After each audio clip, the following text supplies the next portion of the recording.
ទូរទស្សនិកជនជុំវិញបញ្ហានៅអ៊ីរ៉ង់នេះដោយតែយើងខ្ញុំបានលើកឡើងខាងដើមថាចូលមកដល់ថ្ងៃទី6មីនាឆ្នាំ2026នេះគឺជាថ្ងៃទី7ហើយនៃសង្គ្រាមដែលបានអូសបន្លាយតាំងពីថ្ងៃសៅរ៍សប្តាហ៍មុនថ្ងៃ28កុម្ភៈជារួមគឺជាថ្ងៃចុងក្រោយនៃខែកុម្ភៈឆ្នាំ2026ដែលលោក Donald Trump និងអ៊ីស្រាអែលបានធ្វើឲ្យពិភពលោកភ្ញាក់ផ្អើលអំពីប្រតិបត្តិការមួយនេះឥឡូវនេះយើងមានការជួបបន្ថែមទៀតពីលោកជិនសារីមអ្នកតាមដានព្រឹត្តិការណ៍អន្តរជាតិរបស់ទូរទស្សន៍ព័ត៌មាន BTV ដើម្បីផ្ដល់ជូននូវព័ត៌មានលម្អិតបន្ថែមបាទលោកសារីមឥឡូវនេះយើងឈានចូលដល់ថ្ងៃទី6ថ្ងៃនៃសង្គ្រាមកន្លងទៅនេះតើគេអាចវាយតម្លៃអំពីទំហំនៃការខូចខាតនៃភាគីចំនួននេះយ៉ាងណាទៅទាំងអ៊ីរ៉ង់អ៊ីស្រាអែលក៏ដូចជាខាងសហរដ្ឋអាមេរិកនោះបាទចំពោះការវាយតម្លៃពីផលប៉ះពាល់ឬក៏ការខូចខាតជារួមជាសរុបនោះមិនមានទេ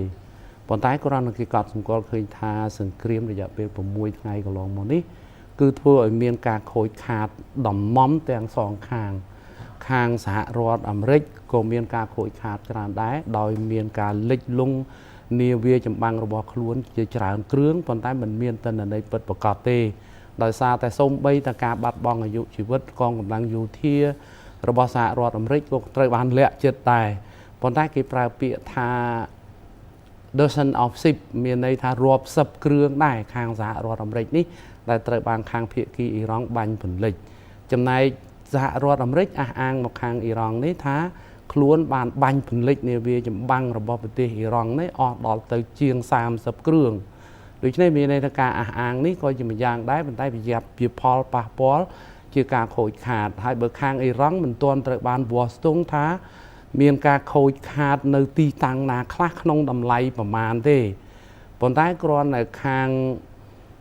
Bloomberg Economic ដែលជាប្រព័ន្ធផ្សព្វផ្សាយសំខាន់មួយដែរនោះគេលើកឡើងថាសហរដ្ឋអាមេរិកបាននិយាយពីសហរដ្ឋអាមេរិកខាតលុយនៅក្នុងមូលដ្ឋានទ័ពរបស់ខ្លួននៅក្នុងតំបន់មជ្ឈិមបូព៌ាគឺអាចមានរង្វង់ទឹកប្រាក់$3000លានពីព្រោះគេគិតថាសូម្បីតែប្រព័ន្ធរ៉ាដាមួយគ្រឿងនៅក្នុងប្រទេសកាតាគឺសហរដ្ឋអាមេរិកបានសាងសង់អស់តម្លៃទឹកប្រាក់ដល់ទៅ$1100លានអាមេរិកទៅហើយដូច្នេះមានន័យថាគ្រាន់តែមកមួយនឹងប្រព័ន្ធរ៉ាដាមួយនឹងអាមេរិកចំណាយអស់$1100លានហើយត្រូវអ៊ីរ៉ង់បាញ់កំទេចចោលតាំងពីថ្ងៃដំបូងហើយបើសរុបពីមូលសម្ភារៈសឹកនាវាចម្បាំងមានន័យថា military equipment សម្ភារៈយោធាដែលខូចនៅក្នុងប្រទេសកាតាបារ៉ែនគុយវ៉ែតអារ៉ាប៊ីសាអូឌីតប្រទេសផ្សេងទៀតនៅក្នុងតំបន់មជ្ឈិមបូព៌ាសកដានីជាដើមនោះសរុបជាទឹកប្រាក់ក្នុងរង្វង់ប្រហែលជា$3000លាននេះដែលអ៊ីរ៉ង់បានបំផ្លាញទៅលើសហរដ្ឋអាមេរិកហើយខាងអ៊ីស្រាអែលក៏ដូចគ្នាដែរអ៊ីស្រាអែលគឺមិនបានលើកឡើងមិនមានប្រភពណាមួយបញ្ជាក់ថាអ៊ីស្រាអែលខូចខាតមិនទេប៉ុន្តែគ្រាន់តែអាកាសយានដ្ឋានស្ទើរតែទាំងអស់នៅទីក្រុងតែលអាវីវនៅទីក្រុងហៃហ្វារបស់ប្រទេសអ៊ីស្រាអែលត្រូវបានបំផ្លាញទាំងយន្តហោះទាំងអាកាសយានដ្ឋានសូម្បីតែទីតាំងយោធារបស់អ៊ីស្រាអែលក៏ត្រូវអ៊ីរ៉ង់វាយប្រហារបំផ្លាញដែរហើយចំណែកខាងអ៊ីរ៉ង់ក៏ខូចខាតធ្ងន់ធ្ងរដែរ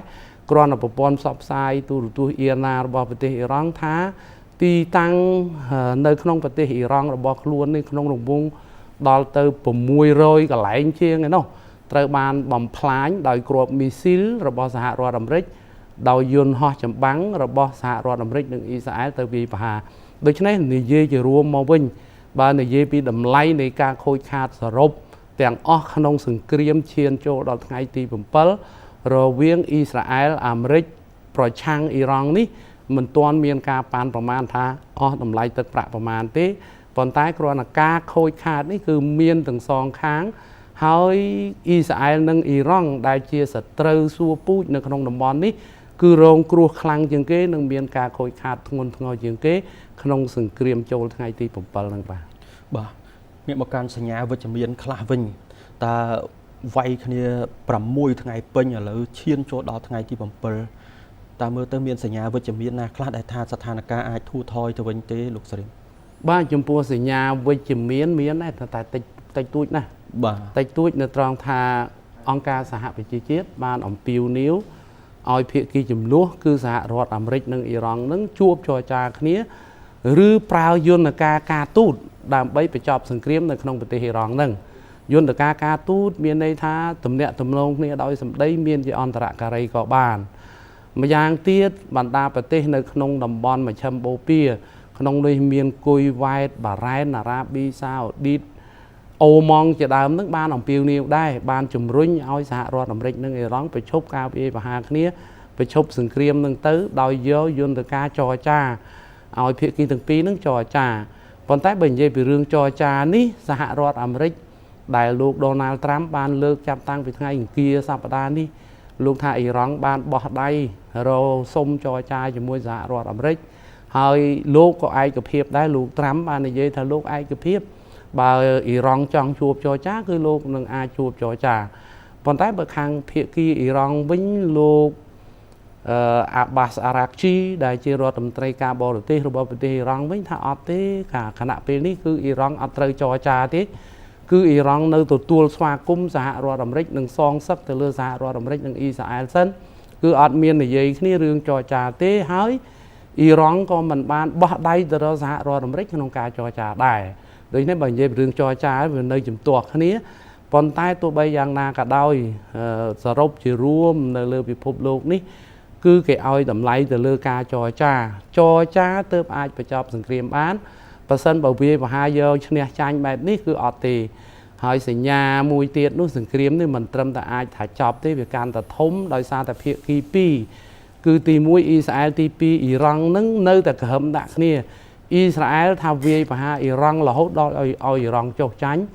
វាយប្រហារអ៊ីរ៉ង់រហូតដល់ឲ្យអ៊ីរ៉ង់បាត់បង់សមត្ថភាពប្រយុទ្ធទាំងស្រុងនឹងคล้ายទៅជាកូនឆ្មានៅក្នុងកូនកដោនៅក្នុងតំបន់មជ្ឈិមបូព៌ាមានន័យថាคล้ายទៅជាប្រទេសមិនមានសមត្ថភាពយោធាទាំងអស់នៅក្នុងតំបន់មជ្ឈិមបូព៌ាហើយអ៊ីស្រាអែលនឹងធ្វើបែបនេះរហូតដល់អ៊ីរ៉ង់បាត់បង់សមត្ថភាពទាំងស្រុងខាងវិស័យការពារជាតិចំណែកអ៊ីរ៉ង់ក៏ដូចគ្នាអ៊ីរ៉ង់ក៏ថាចាប់ពីពេលនេះទៅគឺអ៊ីស្រាអែលនឹងស្គាល់នៅអ្វីដែលអ៊ីរ៉ង់បានធ្វើទៅលើអ៊ីស្រាអែលហើយអ៊ីស្រាអែលនឹងមិនអាចនឹងមិនមាននៅលើពិភពលោកនេះទៅទៀតគឺអ៊ីរ៉ង់បដិញ្ញាចិត្តវាយប្រហារអ៊ីស្រាអែលឲ្យរៀបដល់ដីតែម្ដងទាំងប្រព័ន្ធការពារជាតិប្រព័ន្ធសេដ្ឋកិច្ចនិងសូម្បីតែជនជាតិអ៊ីស្រាអែលក៏ពិបាកនឹងរកកន្លែងជ្រកនៅក្នុងប្រទេសរបស់ខ្លួននេះដែរដូច្នេះបើនិយាយពីអ៊ីស្រាអែលនិងអ៊ីរ៉ង់មិនត្រឹមតែបង្ហាញអំពីចេតនាថាត្រូវរកសន្តិភាពនិងបញ្ចប់សង្គ្រាមទេគឺភាគីទាំងពីរក៏ហឹមដាក់គ្នាគឺប្រមាថមើលងាយគ្នាតាមរយៈពាក្យសម្ដីកាន់តែខ្លាំងខណៈការប្រយុទ្ធគ្នានៅពេលបច្ចុប្បន្នរវាងអ៊ីស្រាអែលនិងអ៊ីរ៉ង់រួមទាំងអ៊ីរ៉ង់ជាមួយសហរដ្ឋអាមេរិកនេះនៅតែមានសភាពក្តៅគគុកនៅឡើយខណៈសង្គ្រាមឈានដល់ចូលដល់ថ្ងៃទី7គិតត្រឹមថ្ងៃសុក្រចុងសប្តាហ៍នេះបាទសូមអរគុណលោកសេរីមយើងបន្តតាមដានបន្តទៀតអំពីស្ថានភាពជារួមនៅមជ្ឈិមបូព៌ាជម្រាបលាបាទអរគុណ